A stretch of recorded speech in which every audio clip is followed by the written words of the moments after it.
It's a very sad Erev Chanukah. Darkness has set upon the Torah world on the eve of the Festival of Lights. One can't help, point out that there must be a message here. That the Rebbe took Rav Shteinman from us just as Chanukah is about to come in,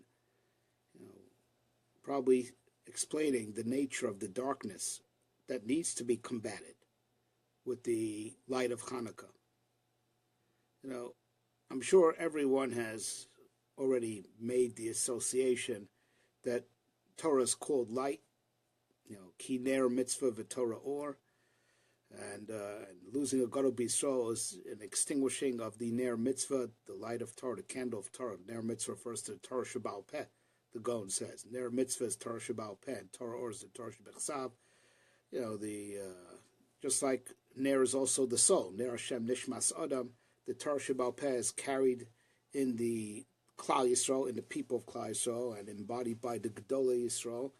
So the ner mitzvah, which is Torah Sheba'al Peh, has been extinguished, and Chanukah is coming in right afterwards, perhaps with a message to rise to the challenge. But I think it goes deeper than this. There's a much more severe and piercing message here. Chazal tell us in a few places that losing the Gdom is even worse. Kiflayim, mechorban beis hamikdash, it's doubly worse than even the destruction of the temple. And I've always said in previous years that the explanation is that the Beis Hamikdash is about light. First of all, it's about light from the menorah in the Beis Hamikdash, and everyone knows the famous medrash that really brings the psukim in Malachim that Shlomo Melech designed the windows of the Beis Hamikdash to be thin on the inside and wide on the outside, that any light coming in would be condensed, but any light from the menorah going out would be dispersed, to teach you that the Beis Hamikdash doesn't take in light from the outside world. It gives off light. And that's the famous Chazal, and I guess this has to do with President Trump's bold declaration last week. The famous Chazal, it's a medrash, Yerushalayim Oro Shel Olam. Yerushalayim, which refers to the Beis Hamikdash, is the light of the world. And that's, Medrash Rabbah, Me'echa Nivras Ha'oira, Medrash Rabbah in Parshas Beis, where was light first created from, right? Mimakom HaMikdash, first place when God said Yehi Or, it shot out from the Beis HaMikdash, and that's what the menorah in the Beis HaMikdash represents, and that's the secret also, by the way, right? That Bava ben Buta advised Hurdus, after he killed out the Chachamim, that something he could do for tshuva would be to renovate the Beis Hamikdash, because he said, "Iu kava oro shalalam le'asik barsham." He distinguished the light of the world because Torah is called light. Ki ner mitzvah Torah or.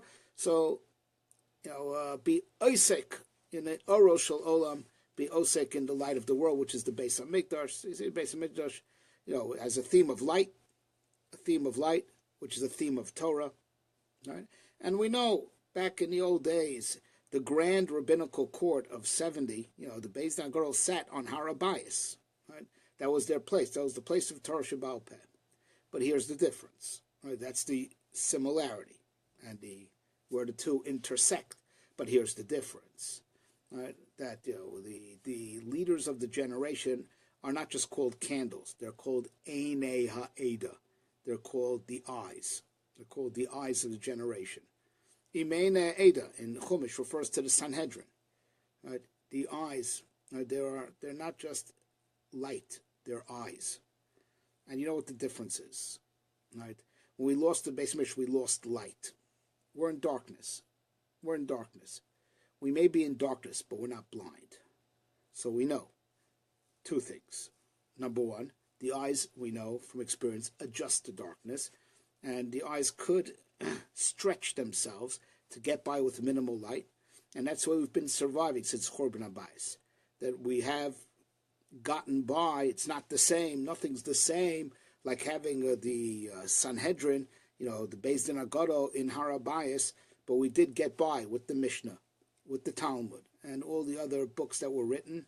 Everyone would agree would have been much better, to have the Beis Din Agadol and to be sitting Yisrael Shuyin Al Masa with the Beis Hamikdash would be much more enlightened with the aura of Torah. Right, but we adjusted. And we get by with whatever's left over. We get by with that because you still have eyes, and the eyes can adjust. Right? And even if, God forbid, not that there ever was a state like this, but even if, God forbid, right, there'll be zero light, nothing for the eyes to work with. Even so, you still have eyes. So the problem could be remedied. As soon as you get to light, the problem could be remedied. Because you have eyes to see. Just wait till the light strikes again. The light is lit up again. Right? But when we lose our Gedolim, we've lost our eyes. A person who has no eyes, you could flood the room with light. He still sees nothing. Right? The leaders of the generation, right? The Gedolim, right? They don't just teach us the information of Torah. It's not just the light that they give off. They also are our leaders. What's a leader? A leader is not an educator. Right? Educator imparts information. Leaders, that you follow their lead, they're the ones who give you the perspective. They tell you how to react to the information, how to, they determine course of action and reaction. Right? They give us perspective. They are not just light. They're not just they give us correct information. They give us perspective. That's what it means. There are our. Sorry about that. The Gedolim, leaders. There are eyes. Like Moshe Rabbeinu tells Yisrael, don't leave us v'salanu le'einayim. Be our eyes, our guide. Right. Because it's wonderful to have real information, right? Good information, right? But, how do you react to it?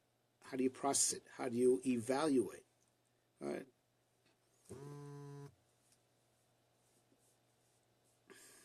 All right, with this we can understand, that why, even if we would grant that the Talmud and many other essential Jewish books have been translated. I'm not endorsing any translation, but even if theoretically we would consider those translations adequate, can we now close the yeshivas? Right? Once a kid knows how to read English, he can teach himself Talmud because it's been translated already. Can we imagine such a thing? That close the yeshivas, what do we need yeshivas for? Right? Now, I'm not endorsing. I don't think any translation has been adequate. Very lacking and may even do more harm than good, but we'll leave that issue aside. Right? But even if, theoretically, we would accept the idea, the notion, right, that it's all been translated already, it's all been databased already, it's all been not just translated, but digitized, and with a search engine, you could get the answer to any shaila in the world. Can we close the yeshivas now and not pay that insane amount of tuition? The answer is no. Right? Not that I would agree that the Talmud has been adequately translated. Not that I would agree that the search engines are adequate. But even if they would be, nonetheless, because in yeshiva it's not just about learning how to read the text. It's also about getting a certain mentality of how to properly process the information, pull together the information, synthesize, how to compare what's like and how to differentiate between things that may seem alike but they really aren't when you really get to the core of the issue. We need the yeshivas for training. The yeshivas should give you eyes, right? The yeshivas, should really give you the information and the eyes, but that's why we need yeshivas, right? Because translating the Talmud, but you have a secular, left-wing, liberal mind, you'll make, you know what they do with the Talmud. Take it out of context, misuse it, what they do with the Bible. Yeah, we know. it's not. That's why the upcoming fast day of Asar B'Tevis, one of the things that it laments is that the Torah was translated into Greek. You would think that's wonderful. We're lighting up the world with the light of Torah. No, because the Torah is falling into the hands of people with crooked heads. They don't have the eyes. They don't have the eyes to properly view and process and absorb the message of the Torah.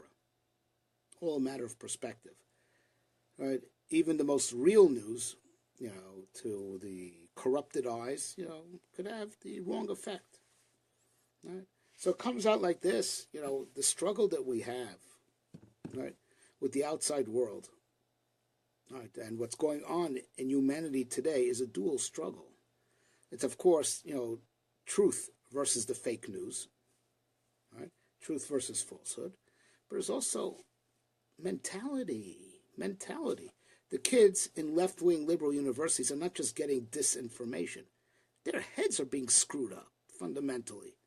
The things that they cry about, the things that they get appalled at, the way they're willing to be violent if you disagree with them on certain issues, they'll punch you. Right? They're brainwashed. That's what brainwashing is. Brainwashing is not miseducation. Because you have wrong education, just give them the right information. No, brainwashing is messing with a person's eyes. That he doesn't see things correctly. Right?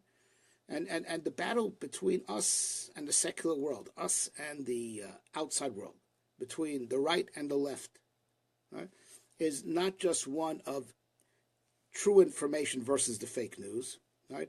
The truth of the Torah versus the truth, versus their purported truth, right? Their pseudo-truths, which is the fakery of social justice and all their other stuff, right? Identity politics, sickness, right? It's not just information versus disinformation, the truth versus the fake news, right? The light of Torah versus the darkness of the disinformation of secular values.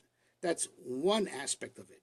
But there's a higher aspect, more fundamental aspect that's going to be harder to win, and that is the battle of mentality and perspective.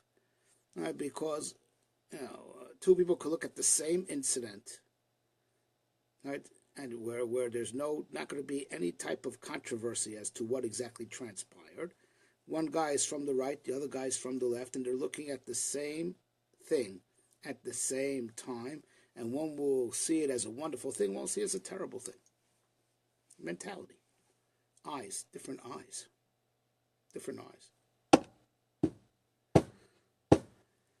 Well, we need to work to, in this Chanukah, this is the message. We lost one of our Gdom. We lost one of the Einei Ada. We lost one of our leaders. He wasn't just a big, great Rosh Hashiva. He was a leader. He was truly Einei Ada in the most literal sense. He was a leader of the whole sane Litvisher Jewry in Eretz Yisrael. Right? He was their leader. Right? L'oro nisavanech, we go by his light. He's the eyes, and we go by his light. Right? And we lost him. We're now like not missing light. We're missing eyes. And what we have to, in the countermeasure of this Chanukah, is not just spreading the true information of Torah around the world.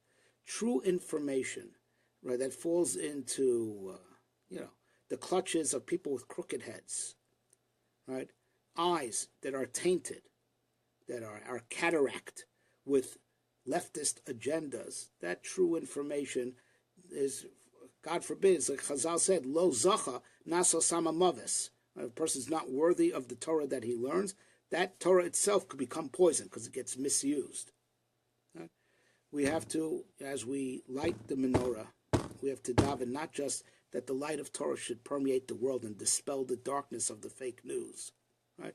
But also that Koshel should give us eyes to see it, right? As we daven, v'ha'er eineinu b'sar secha, enlighten our eyes with the Torah. Or like David Melch says, gal einai, open my eyes, let's see the light of the Torah. That we have to be aware that the struggle is dual. There's like the world is empty of the light of Torah and is filled, and polluted with fake ideas, with fake news, right? That's one thing. But it's also knowing that, out there on the universities, right?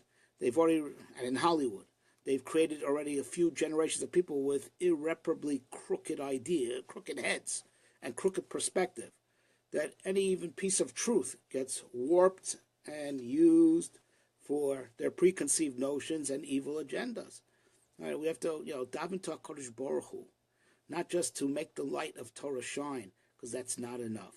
But the Rebbe should open the eyes. As the Pasuk says, Atz tipakachna einei ivrim. At the end of time, all the blind will be able to see. So the Mefarshim say it's not just it's talking about the morally blind. Right? The morally blind are going to have eyes to see, right? And appreciate the light of Torah. Right? Please, everyone, we have to examine our deeds, and we have to work on not just learning more Torah, spreading more Torah, but also finding a way to straighten out our heads, straighten out our eyes, and also to train others to have proper perspective, to how to properly process and internalize the Torah. The Rebbe Shalom should, help. We should have a Lichtike Chanukah, not just that the light of Torah shines, but that we have eyes to see that light, right? And, Rebbe Shalom send, the Yeshua Shlema, right? When the eyes of all blind will be opened up, like the Navi says, all the morally blind will be able to see. Yarenu niflos mitoraso, will be able to see the wonders of his Torah, right? And he'll get us out of this gullus once and forever. Oh.